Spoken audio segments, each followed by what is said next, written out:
Let's talk more about this. And I'm being joined by the head of research and policy advisory at Budget, Mr. Inyobong Hussein. Mr. Hussein, thank you so much. It's good to have you on the program this afternoon. Yeah, good afternoon, Tolu. And I'm glad to be here once more. Yes, I think the right thing is to say, what first is your overview of this document presented by the President to the Joint Assembly? Yeah, so thanks for that question. I mean, Tolu, if you look at the fiscal fundamentals, that's the macro fundamentals that, inform the budget. You look at, I'd like to start, from the indicator you spoke to during the news, which is oil production. The federal government has projected an oil production of 1.78 million barrels per day. It's been a while that the country was able to produce at that levels. Some of those legacy issues around oil theft still exist. And so we don't think that those issues would abate over the next 1 year for us to be able to ramp up production to 1.78 million barrels per day. I mean, there are still issues around declining investment in the sector that, we've not been able to adequately address. And so placing your projection at 1.78 million barrels per day, which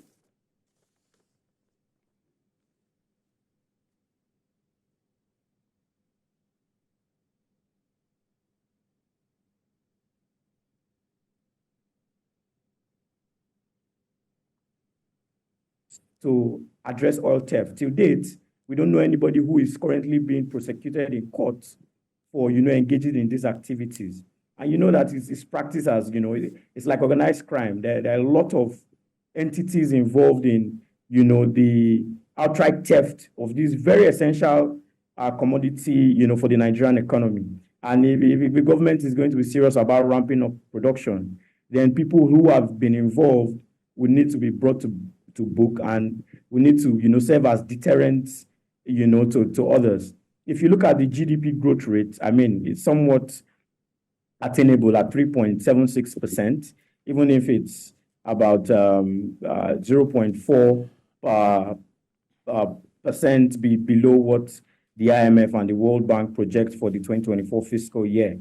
With the exchange rate of 750 naira to the dollar, if you compare that to what we have presently, with almost 900 naira, I think, in the I&E window, and over 1,200 in parallel market, you see that there's still that gap between what we are projecting and what the market currently goes for.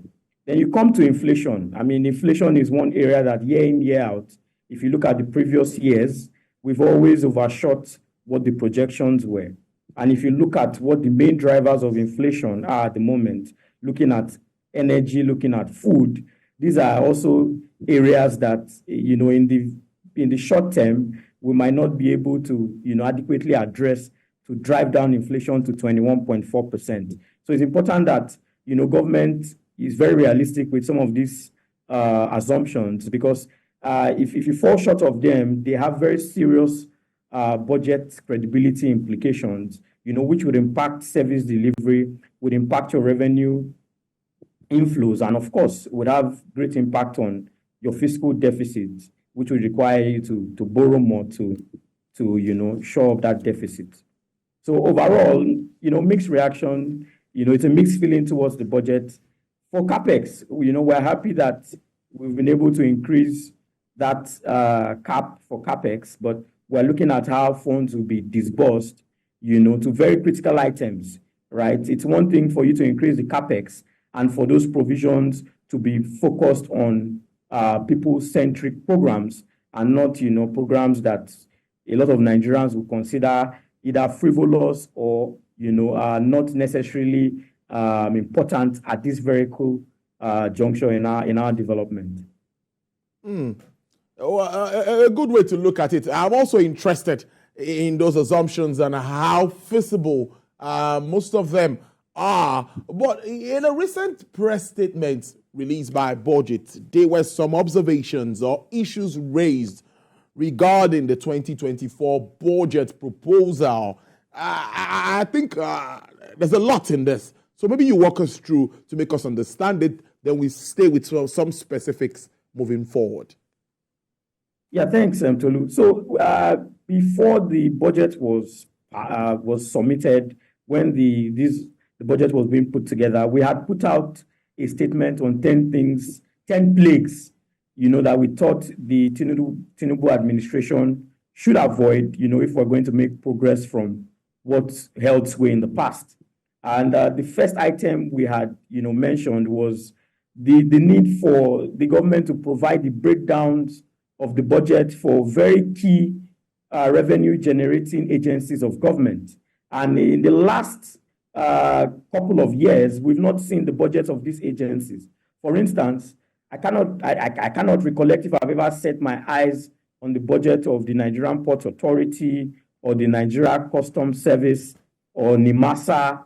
These are very key revenue-generating agencies of government, and we have very little visibility on what exactly it is that they spend year in, year out, and how those funds are even disbursed.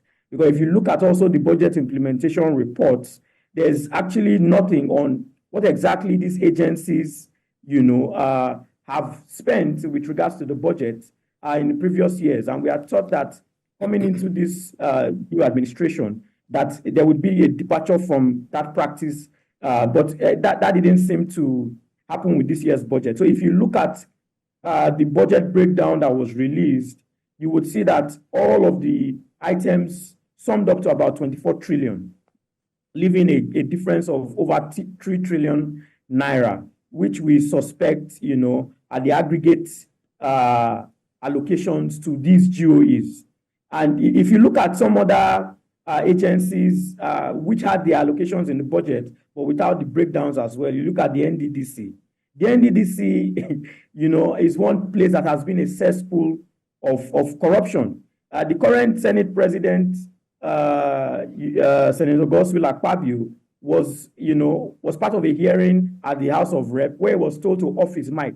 Until date, that mic has remained switched off because we've not had anything regarding, the audit, the forensic audit that was done with the NDDC. A lot of Nigerians do not know that apart from the statutory transfer that, that accrues to the NDDC benefits from 3% of the annual budget of every oil and gas producing country in the Federation.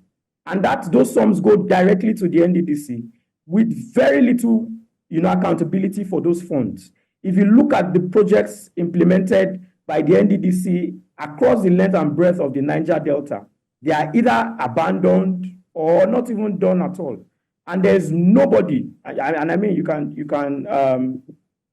correct me if I'm wrong. I stand to be corrected. There's nobody that I know who is currently being prosecuted for stealing funds that were meant for the development of the Niger Delta. And you go to the Niger Delta, they are suffering from, some of the environmental and social effects from oil extraction that has happened, since the 70s till date. And then you have people who have been living fat, of the wealth of that region, and the state has not been able to bring anybody to book.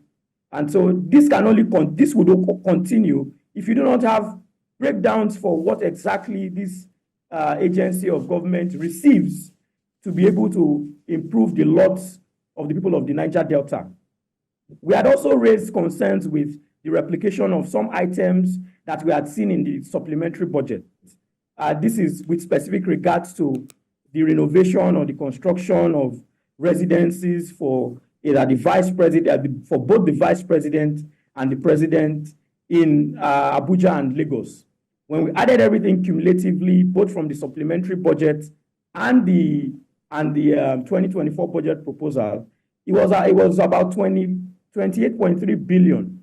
If you add the other 10 billion naira also that has been earmarked, and this was also placed, I think, under the budget of the chief of staff, which we think is also an anomaly. We do not understand why the chief of staff would be implementing a project, of that nature.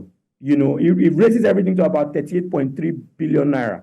And we said for you to have proper context of the quantum or the volume of funds that have been allocated to the renovation of the residencies of just 2 Nigerians out of the over 200 million Nigerians that, currently live within the geographic confines of Nigeria. It is more than the capital budget of the Ministry of Solid Minerals and the Ministry of Steels Development put together. And so that tells you exactly what government prioritizes. I mean, we've seen solid minerals as, one of the areas to look at if we are going to transit away from, fossil fuel and, develop some of those transition metals or minerals that, that the world so desires today. But you see that government is putting a lot of its resources in these areas that have very little impact on the lives of Nigerians and focusing them on, on those areas as against massively investing in these sectors that would create jobs, and, bring the much needed revenue, for the country as the case may be. We also looked at the borrowing plan. So it was in the news that the president had approached the National Assembly for a request to borrow about $7.8 billion and another 100 million euros.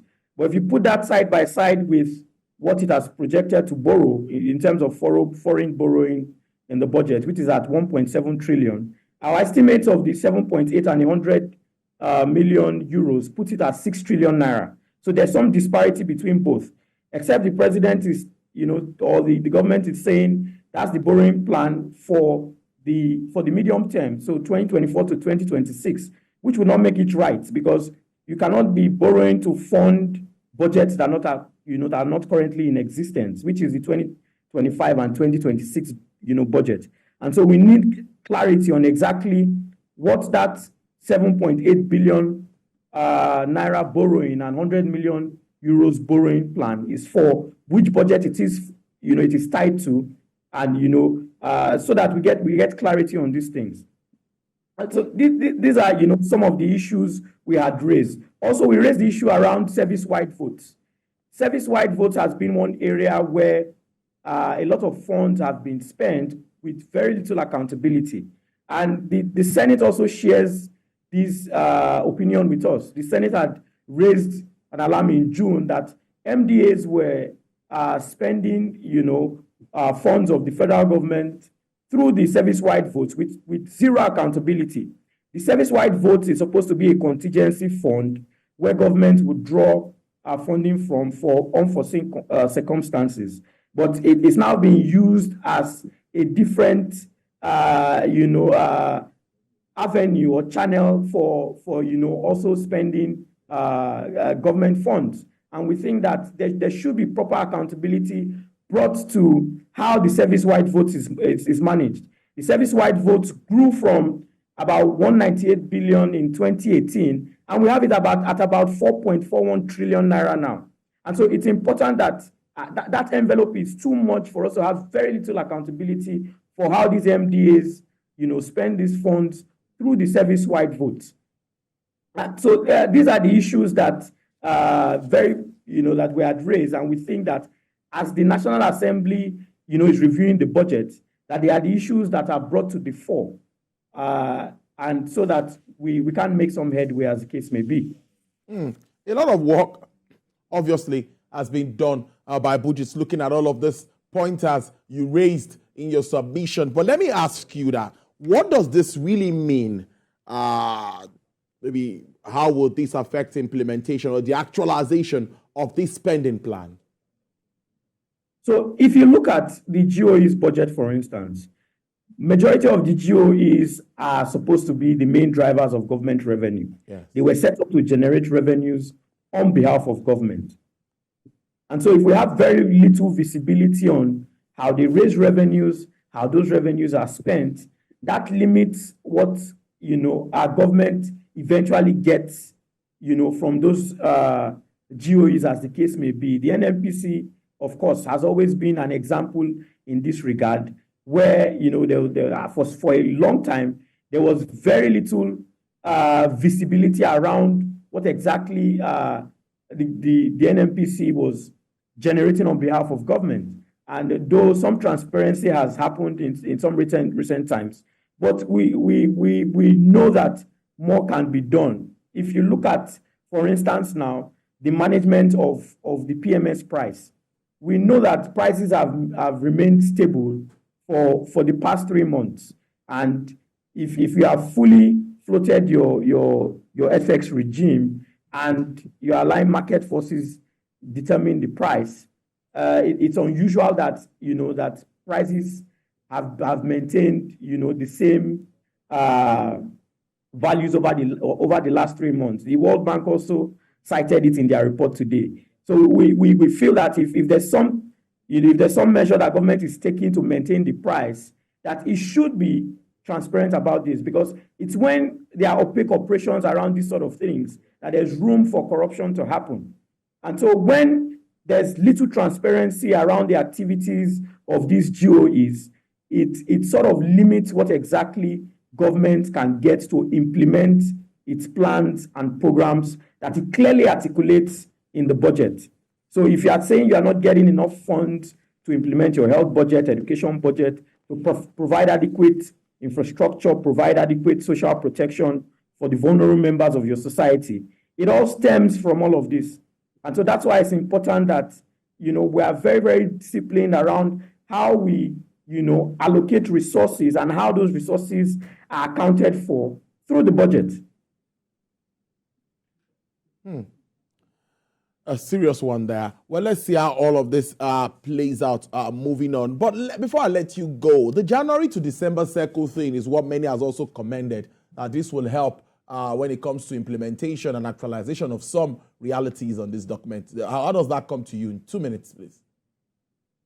Yeah, I think it's commendable that we are able to maintain a January to December window.